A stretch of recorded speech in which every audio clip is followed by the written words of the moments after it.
నల్గొండ జిల్లా కొండమల్లేపల్లిలో Nagarjuna school principal Rupa Reddy గారి హత్య అనేది చాలా బాధాకరమైనటువంటి విషయం. అయితే దీంట్లో మనం చూడాల్సినటువంటి ప్రధాన విషయాలు ఏంటంటే, ప్రస్తుతం ఉన్నటువంటి పిల్లలకు కేవలం చదువు ఒక్కటే సరిపోదు.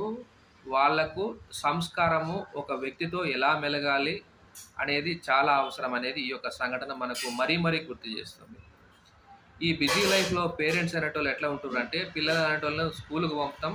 స్కూలే 300 డిగ్రీస్ వాళ్ళని మొత్తం తయారు చేసి పంపియాలి. మా బాధ్యత కేవలం ఫీజులు కట్టడం మాత్రమే అన్నట్టుగా ఉంది వ్యవహార శైలి.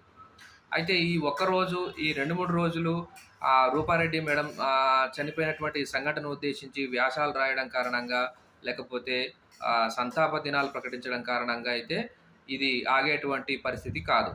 ప్రధానంగా డైలీ లైఫ్‌లో పేరెంట్స్ పిల్లలతోటి ఇంటరాక్షను, వాళ్ళ యొక్క ఆలోచన ఎలాగుంది, వాళ్ళ మాటలు ఎలాగున్నాయి, వాళ్ళ యొక్క సావాసాలు ఎలాగున్నాయి, ఇవన్నీ గమనించాల్సినటువంటి పరిస్థితి.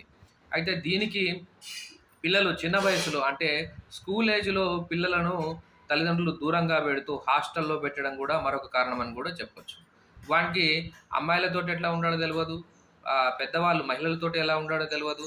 కేవలం హాస్టల్ ఎలా ఉంటదో మనకు మనం తెలుసు. అంటే ఒక రకమైనటువంటి వాతావరణంలో పెరుగుతారు.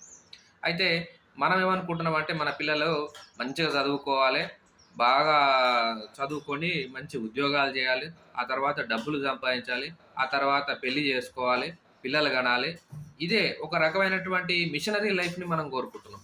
కానీ మనిషి అనేటోడు మిషనరీ కాదు. మనిషి అనేటానికి సెన్సిటివిటీ ఉండాలంటే అవతలోని బాధని తన బాధగా అనుకునేటటువంటి ఆలోచన ఉండాలి. ఈ మాట అనాలి, ఈ మాట అనకూడదు అనేటువంటి నైతికత అనేది చాలా ప్రధానం.